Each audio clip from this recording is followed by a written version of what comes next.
Okay. A lot of people are asking me what should be the national dish of the Philippines. I always respond that we don't need it because our cuisines and cultures are very diverse, and all you have to do is to celebrate that cultural diversity. So, because if you travel in Luzon and Visayas and Mindanao, the food are very different, and you'll feel so proud if you have that moment to taste those cultures. And to explain Filipino food is it's so hard to explain Filipino food until you tap into the history. So we have to honor history, the evolution of Filipino food. Like, I mentioned it here, some history bites, like if you look into it, including the Neolithic period, the seafaring, Austronesian migrants, we were under the colony of Spain.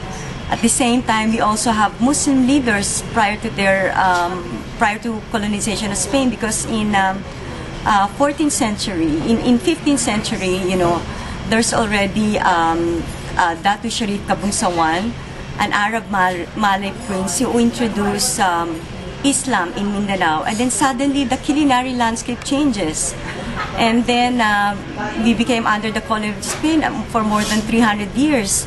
As people travel and migrate and intermarry, and so does food, Parang tayo dito, halimbawa, sa Canada, sa Amerika, kahit na magbiyahe ka, you will always bring with you your palate, And you become the bearer of tradition, you keep the tradition alive. And then we also have history of trading with China and so many others, and we were under the colony of America, with interlude of conquest under the Japanese imperial forces. So how do you explain Filipino food? But for me, the gift of the Filipinos is that we adapt whatever it is that we like, and we just let go of something that's not palatable to us. So I believe that we have to celebrate that uniqueness of our, if I have to define Filipino food, it's a mixture of indigenous and international flavors, because as we honor our history, we were able to give birth to a plethora of Filipino cuisines that's distinctively Filipino. Like, for example, you have the lumpiang Shanghai. If you go to Shanghai, there's no lumpiang Shanghai there. And we may have, pancit may be an inheritance from the noodles, maybe an inheritance from the Chinese. Pancit is from the word pianisit, which means it's a convenience food. If you go around the Philippines, you have so many different interpretation of pancit. I was able to document in Cavite the pancit pusit. Yes, go ahead.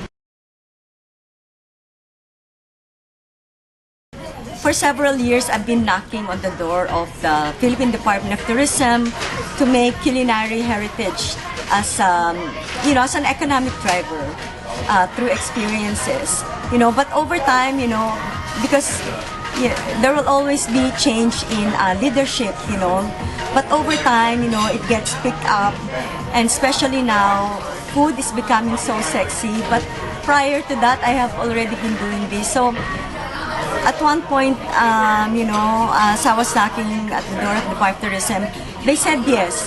So I crafted a customized module for that, and they brought me to the different parts of the Philippines to conduct training. And during the pandemic, I was conducting training on Zoom in Luzon, Visayas, and Mindanao.